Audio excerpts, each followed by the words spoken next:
Bonjour à tous et bienvenue à la conférence de presse de la 5e édition du Festival international du court-métrage de Montréal, Cours d'un soir.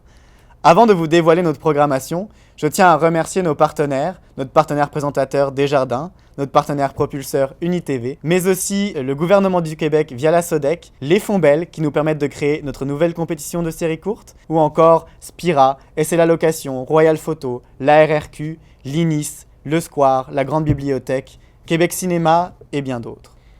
En ces temps de pandémie, nous avons dû réinventer le festival et nous avons choisi de permettre au plus grand nombre d'apprécier nos programmes. Toutes nos programmations seront donc gratuites et en extérieur.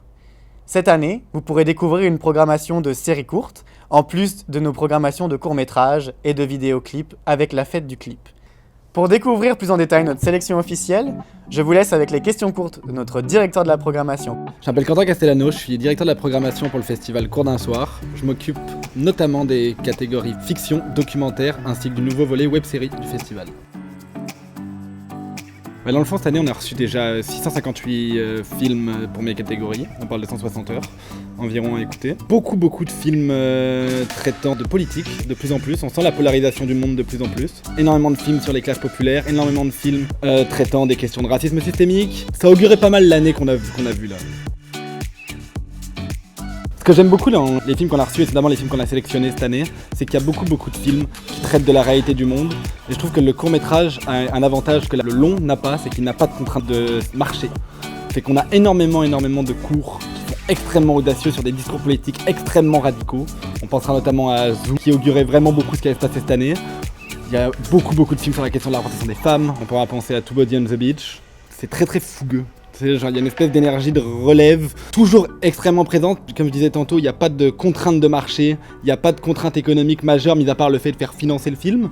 Mais un film n'est pas fait pour marcher, pour être rentable, fait que ça permet de dire des choses que l'industrie du long laisse de côté. Il faut que les gens soient plus au courant que le court-métrage existe, et que les gens regardent plus, parce qu'il y a une espèce de forme de radicalité qu'on a besoin dans nos vies. Il y a quelque chose d'extrêmement important qui a besoin d'être balancé dans la face du monde, et le court, c'est ça, c'est court, c'est intense, et c'est une espèce de joyau brut qu'on aime balancer dans la face de quelqu'un, et ça, je trouve ça extrêmement intéressant à aller piocher ces films-là. Après, je pense qu'on fait toujours plus que raconter une histoire.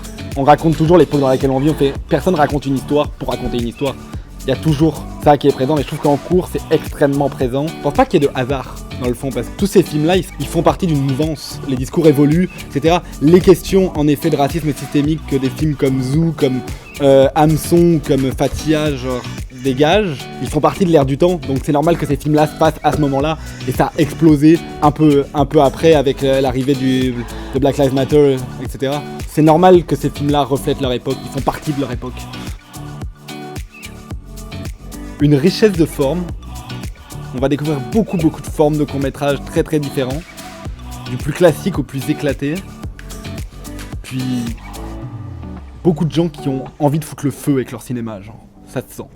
Plus que jamais, le Festival Cours d'un soir souhaite offrir une visibilité accrue au format court. Évidemment via le court-métrage, mais aussi via le clip musical avec la fête du clip, qui revient cette année pour une 3e édition, et enfin, avec un tout nouveau format, la série courte. Chaque épisode d'une série courte est en effet un format court. À Cours d'un soir, nous avons décidé de leur rendre hommage et de permettre à notre public de les découvrir dans leur totalité, en ayant choisi de vous présenter les 4 saisons en compétition au complet, et non pas quelques épisodes au sein d'une programmation. C'est grâce à notre nouveau partenaire, les Fonds Bell, mais aussi à UniTV et Créateurs en série, que nous pouvons lancer cette toute nouvelle programmation de séries courtes. Et nous tenons à remercier les Fonds Bell pour leur prix en argent de 5 000 $ qui sera remis aux gagnants du Grand Prix séries courtes cette année. En plus de la catégorie de fiction et de documentaire ainsi que la catégorie de web-série, à Cours d'un soir, cette année, on a également une compétition expérimentale. Je vais laisser la parole à Irina, car c'est elle qui est à l'origine de cette programmation. Irina Tempea, je suis programmatrice du volet expérimental du festival Cours d'un soir. Je trouvais qu'il manquait peut-être de cette vision, de cette perspective au sein du festival, puis je suis contente d'avoir eu l'honneur cette année de programmer ce volet. Pour moi, c'est un cinéma qui propose un autre regard par rapport au médium cinématographique.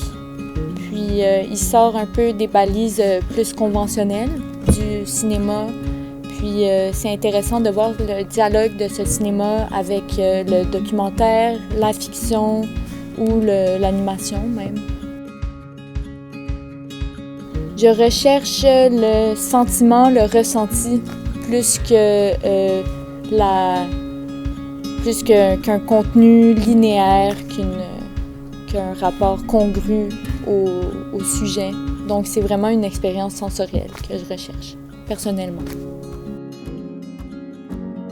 Oui, avec rien de moins que 104 films, 104 soumissions, j'ai eu la chance avec Doriane Bio et Rachel Leblanc de m'asseoir et de discuter des films et d'en sortir avec une programmation de 9 films.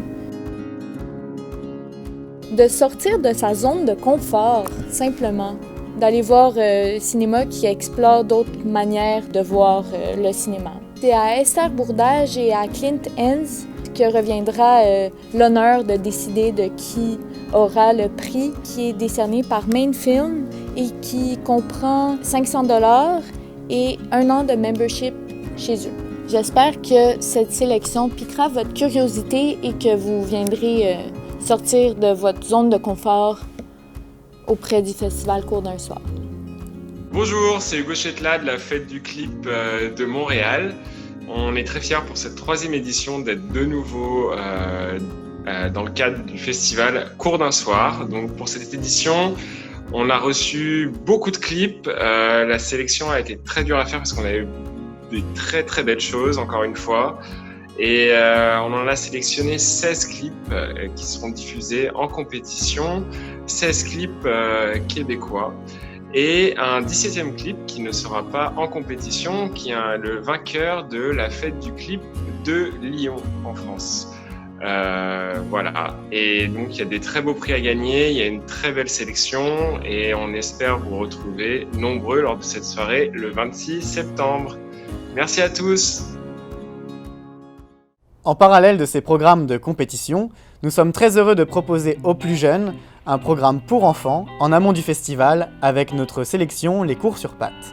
Cette 5e édition marquera aussi le grand retour de nos rendez-vous pro, qui se dérouleront cette fois-ci sur 3 jours sur la terrasse de la Cinémathèque québécoise.